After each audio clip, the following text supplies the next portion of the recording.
భూలోకానికి ఏ లోకానికి అండి? ఈ భూలోకానికైనా వచ్చాడు. తనకి ఈరోజు కొన్ని విషయాలు మనం మాట్లాడుకుందాం. జకర్యా గ్రంథం 9వ అధ్యాయము 9వ వచనంలో మాట్లాడుతూ చూడండి. జకర్యా గ్రంథం 9వ అధ్యాయము 9వ వచనం.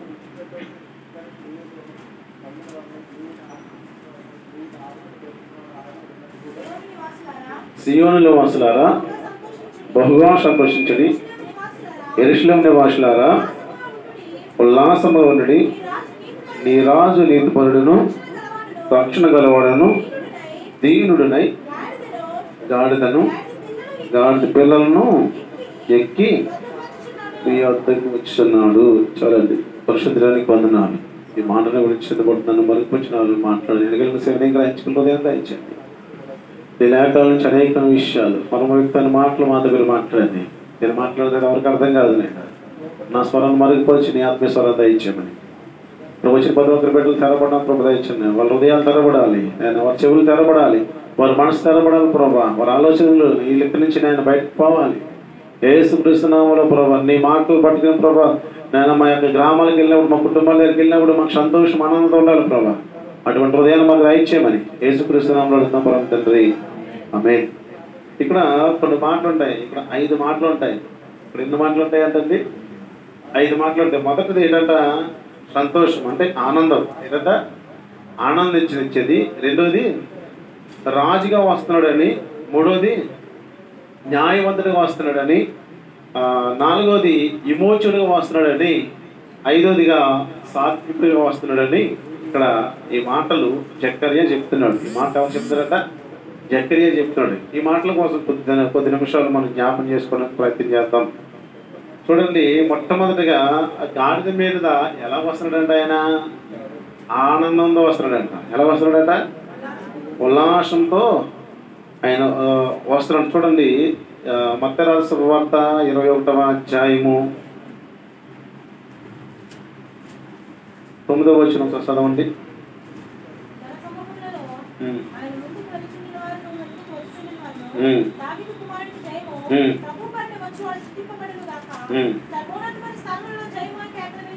ఇక్కడ ఏం జరిగిందంట? సంతోషాన్ని, ఆనందాన్ని వ్యక్తపరుస్తున్నాడు. ఆనందాన్ని వ్యక్తపరుస్తున్నాడు. అంటే దావీదు కుమారుడు ఎక్కడ చేస్తున్నాడు అంటే ఆయన ఎక్కడికి బయలుదేరుతున్నాడు అంటే ఆయన యెరూషలేములోకి బయలుదేరుతున్నాడు. బయలుదేరినప్పుడు ఇక్కడ ఏం జరిగిందంటే అక్కడ ఉండే ప్రజలందరూ కూడా జయధ్వనులు చేస్తున్నారు. గల కారణము కొన్ని విషయాలు మనం నేర్చుకుంటాను. ముందుగా జయధ్వనులు చేయడానికి కారణం ఏంటంటే ఆ యొక్క అధ్యాయంలో మనకు ఉంటుంది. ఒక ప్రాంతంలో గాడిద పిల్ల కట్టబడి ఉంటుంది. ఆ కట్టబడిన గాడిద పిల్లని మీరు ఏం చేయాలంటే వెళ్ళి ఇప్పుకుని రండి. ఇప్పుకుని వచ్చిన తర్వాత అక్కడ ఏం చేస్తారంట? అక్కడ ఇప్పుకున్నప్పుడు మీతో కొంతమంది అడుగుతారు, ఎందుకు దీన్ని ఇప్పుతున్నారు, ఎందువల్ల ఇప్పుతున్నారు, ఏంటి మీకు అవసరం అడుగుతున్నప్పుడు ఇది ఎవరికి కావాలని చెప్పాలట? ప్రభువుకు కావాలని మీరు చెప్పండి. చెప్పినప్పుడు ఏం జరుగుతుందంటే వారే మీకు ఇప్పి పెడతారు, తోలుకు వస్తారు అని చెప్పినప్పుడు ఆ విధంగా నా శిష్యులు వెళ్ళి ఆ గాడిద పిల్లని ఇప్పుతుంటే ఒక ఆయన వచ్చి ఎందుకు ఇప్పుతున్నావు అని అడిగితే విషయం చెప్తాడు. చెప్పిన తర్వాత అతనే ఇప్పి తోలు పెడతాడు. వచ్చిన తర్వాత ప్రజలందరూ కూడా ఏం చేశారంటే మొట్టమొదటి ప్రజలందరూ ఏం చేశారంటే ఆ గాడిదకి నడవడానికి ఏం చేశారంట? పట్టు వస్త్రాలు వేసారంట. ఎక్కడ వేసారండి? ఆ గాడిద నడవడానికి పట్టు వస్త్రాలు వేసారు. తర్వాత ఆ గాడిద మీద ఏ వస్త్రం వేశారండి? పట్టు వస్త్రాలు. అవి కూడా బట్టలు వేశారు. తర్వాత అక్కడ చుట్టూ వెనక ముందు ఎవరున్నారంట? ప్రజలు ఉన్నారు. వెనక ముందు ఆ ప్రజల చేతులు ఏమున్నాయి? ఈత మట్టలు పట్టుకుని, ఖర్జూర మట్టలు పట్టుకుని రెడీగా ఉన్నారు. రెడీగా ఉండి వాళ్ళందరూ ఏం మాట్లాడతారంట? దావీదు కుమారునికి జయము, ప్రభువు పేట వచ్చిన వారికి స్తుతింపబడును గాక, సర్వోన్నతమైన స్థలంలో జయము అని వారందరూ కూడా వారు స్వరం ఎత్తి మాట్లాడుతున్నారంట. తెలుగు స్తోత్రం కలిగిన కాక ఆ స్వరం ఎత్తి మాట్లాడుతుంది. ఎందుకు ఆ స్వరం ఎత్తి మాట్లాడుతున్నారంటే దావీదు కుమారుడు. దావీదు ఎవరు? రాజు. దావీదు ఎవరట? రాజు. ఈ రాజు కుమారుడు వస్తున్నకి ఎక్కడికి ప్రవేశిస్తున్నాడంటే ఆయన యెరూషలేములోకి ప్రవేశించడానికి సిద్ధపడుతున్నాడు. అటువంటి సందర్భంలో ఇలువలేని గాడిదకి విలువ వచ్చింది. ఇలువలేని గాడిదకి విలువ వచ్చింది. బ్రతకడానికి సరైన రీతిలో బ్రతకలేని గాడిదకి మంచి పొజిషన్ వచ్చింది. ఎప్పుడు ఏసై దగ్గరికి అది వచ్చినప్పుడు. ఎప్పుడు వచ్చిన దానికి ఏసై దగ్గరికి అది వచ్చినప్పుడు. ఏసై దగ్గర రానని చెప్పు కూడా దాని బ్రతుకు ఎలా ఉందంట, ఆ యొక్క అరణ్యంలోని, ఆ యొక్క గుట్టల మీద, ఆ యొక్క రాళ్ళలోని, ఆ యొక్క తుప్పల్లోని అక్కడెక్కడ తిరగటం మీద తన బ్రతుకంతా. ఏసై దగ్గరికి ఎప్పుడైతే వచ్చిందో తన బ్రతుకు ఏమైపోయిందంటే అప్పుడు మారిపోయింది. దేవునికి స్తోత్రం కలిగింది కాక. తన బ్రతుకు ఎలా మారిపోయిందంట, అద్భుతంగా మారిపోయింది. తన నడక మారిపోయింది, తనకి స్టైల్ మారిపోయింది, తనకు ఆలోచన మారిపోయింది, తన చూపు మారిపోయింది, తన వేషధారణ మారిపోయింది, అన్నీ మారిపోయినాయి. నేను ఒకప్పుడు యేసుప్రభు దగ్గర రాకముందు, యేసుప్రభుని పిలవకముందు, యేసుప్రభుకి దూరంగా ఉన్నప్పుడు తన బ్రతుకు ఎలా ఉందండి, మాసిన బట్టలు మోసుకెళ్ళే గాడిద కనబడుతుంది. తన నడక ఎక్కడ నడిచిందట, రాళ్ళలో నడిచింది, ముళ్ళ మధ్య నడిచింది, భయంకరమైన స్థితిలో నడుచుకుంటూ వెళ్ళేది. పైగా తన భుజాల మీద ఏం మోసుకెళ్ళేదంట, బరువును మోసుకెళ్ళేది. ఈరోజు అటువంటి గాడిద లాంటి బ్రతుకులు మనవి. మనం ఎక్కడో ఉండి చూసిన వారు మనం. యేసు అంటే ఎలా ఉంటాడని జక్కై చూసినట్లుగా మనం కూడా చూసిన వారమే. గాడిద లాంటి మనుషులు మనం. ఆ గాడిద ఏ విధంగా అయినా భయంకరమైన స్థితిలో ఉందో అటువంటి స్థితిలో ఉన్నవారు మనం. ఇటువంటి స్థితిలో ఉన్న వారికి ఈరోజు ఏమొచ్చిందంట, ఆనందం వచ్చింది. ఇటువంటి స్థితిలో ఉన్న వారికి ఈరోజు ఏమొచ్చిందంట, ఆనందం వచ్చింది. ఈ ఆనందం రావడం గల కారణం ఏంటంటే యేసు నీ దగ్గరికి వచ్చాడు కనుక. దేవునికి స్తోత్రం కలిగింది కనుక. యేసు నీలో ఉన్నాడు కనుక. యేసు నీలో ఉన్నాడు కనుక. యేసు ఎప్పుడైతే ఆ గాడిద మీదకి దగ్గరికి వచ్చిందో, యేసు ప్రభు వారి దగ్గరికి ఆ గాడిద ఎప్పుడైతే వచ్చిందో అక్కడ ఆ గాడిద విలువ పెరిగిపోయిందంట. ఒక ఆయన ఒక కారు కొనుక్కున్నాడంట. ఆయన కారు కొనుక్కున్నాడు. ఆయన పేరు మర్చిపోయాను, అది చెన్నైలో ఉంటాడు ఆయన. అదే కారు ఇంకొక ఆయన కొనుక్కున్నాడు. ఎవరు కారంట, కారు ఆయన కొనుక్కున్నాడు. సేమ్ అదే కారు కూడా కొనుక్కున్నాడు. ఒక 6 నెలలకు ఒకసారి కారు మార్చడం అలవాడంట. ఆయన డబ్బులు ఉన్నవాడు. ఆయన డబ్బులు ఉన్నవాడికి ఏంటంటే కారు మార్చడం అలవాటు ఉంటుంది. ఒక 6 నెలల తర్వాత ఆ కారు మార్చేసాడంట. ఇంకొక ఆయన కూడా డబ్బులు ఉన్నవాడే. ఈయన కూడా కారు మార్చినాకి వెళ్ళాడు. కారు మార్చినాకి వెళ్తే ఒక ఆయన అయితే కారు అయితే ఎప్పుడు ఇంట్లో పెట్టా పూజ చేసుకుంటాడంట. ఎప్పుడో కానీ బయట తీయడు. అవసరమైనప్పుడు మాత్రం చేస్తాడు. మిగతా టైంలో తనకుండా వేరే వాహనాలతో వెళ్తుంటాడు. అటువంటి సందర్భంలో ఇతను అమ్మేశాడు కదా కారు అని, నేను కూడా అమ్మేద్దామని ఇతను కూడా వెళ్ళాడంట. ఇతను కారు తీసుకెళ్ళి మొట్టమొదట ఒక కారు తీసుకెళ్ళి అక్కడ పెట్టాడంట.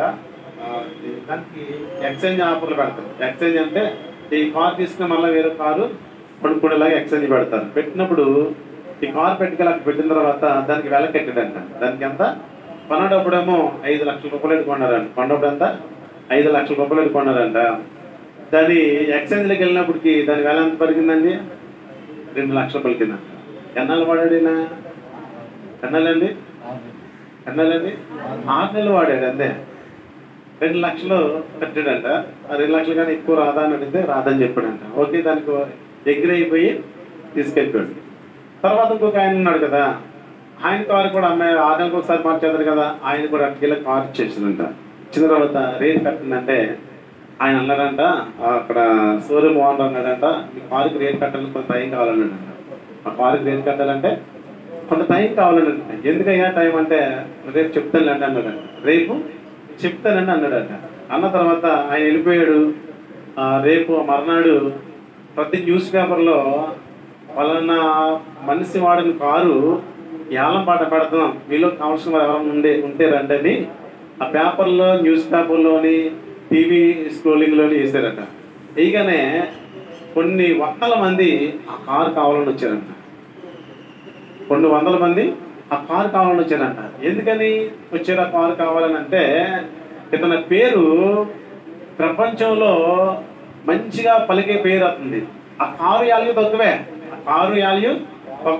కానీ ఆ కారు వాడిన వ్యక్తి వాల్యూ ఎక్కువ. ఆ కారు ఎవరైతే వాడారో ఆ కారు వాడిన వ్యక్తి యొక్క వాల్యూ ఎక్కువ కనుక, ఆ వ్యక్తి కూర్చున్నాడు కనుక ఆ వ్యక్తి నడిపాడు కనుక కారు అంటే, మొదట అమ్మేవాడు కారు అంటే చాలా భద్రంగా చూసుకున్నాడు. రెండోసారి అమ్మేవాడు కారు అని కుదుపు అయిపోయిందని కారు, అది అసలు బాగాలేదట. ఆ కారుకి కొన్ని లక్షల రూపాయలు పెట్టుకున్నారంట వేలంపాటలో. మొదట ఆయన కారు 2 లక్షలకి వెళ్ళి ఇద్దరికి ఒకే రోజు కొనుక్కున్నారంట. ఒకే రోజు ఎక్స్చేంజ్కి పెట్టారు. కానీ మొదట ఆయన కారు 2 లక్షలు వచ్చింది, 2 అనుకోరు 2 లక్షలు వచ్చిందంట. గల కారణం ఏంటంటే ఆ కారుది కాదు, ఆ కారులో కూర్చున్న వ్యక్తిది. ఎవరిదట? ఆ కారులో కూర్చున్న వ్యక్తి యజమానుడు, ఆ కారు యొక్క యజమానుడు, లేకపోతే ఆ కారు డ్రైవ్ చేస్తున్న వ్యక్తిని బట్టి ఆ కారుకి వాల్యూ వచ్చింది. ఈరోజు నీకు విలువ పెరిగిందంటే గల కారణము నీలో ఉన్న క్రీస్తుని బట్టి. నేను స్తోత్రం కలిగిన కాక. ఒకప్పుడు వాపు నీలో ఉండేది, ఒకప్పుడు లోకాష్ట నీలో ఉండేది, ఒకప్పుడు లోక తలపు నీలో ఉండేవి. ఇప్పుడు క్రీస్తు నీలోకి వచ్చిన తర్వాత అవన్నీ మారినాయి కనుక ఇప్పుడు నీ వాల్యూ పెరిగింది. ఒకప్పుడు తాగుబోతాడు నువ్వు, ఒకప్పుడు రకరకాలుగా తిరిగేవాడు, ఒకప్పుడు బాణంతో ఉండేవాడు. ఇప్పుడు యేసులోకి వచ్చిన తర్వాత నీ బ్రతికంతా మారిపోయింది. ఒకప్పుడు నేను చూస్తే తిట్టుకునేవారు, ఒకప్పుడు నేను చూస్తే అసహించుకునేవారు, ఒకప్పుడు నేను రావడానికి కూడా ఇష్టపడేవారు కాదు. ఈరోజు నిన్ను వస్తే బాగుండని పిలుస్తున్నారు. నేను అలా కారణము నీలో గమనించదంట యేసు రావటం వల్ల. దేవునికి స్తోత్రం కలిగిన గాక. హల్లెలూయా, హల్లెలూయా. నా ప్రియమైన సహోదర సహోదరా, యేసు ఆ గాడి దగ్గరికి, ఆ గాడిద యేసు దగ్గరికి వెళ్ళగానే దానికి ఇలువ పెరిగిపోయింది. యేసు దగ్గరగా గాడిద రాగానే ఆ గాడిదకి ఇలువ పెరిగిపోయింది. ఈరోజు కూడా మన ఇలువ పెరగాలంటే యేసు మనతో ఉండాలి. దేవునికి స్తోత్రం కలిగిన గాక. యేసు మనతో ఉంటే మన ఇలువ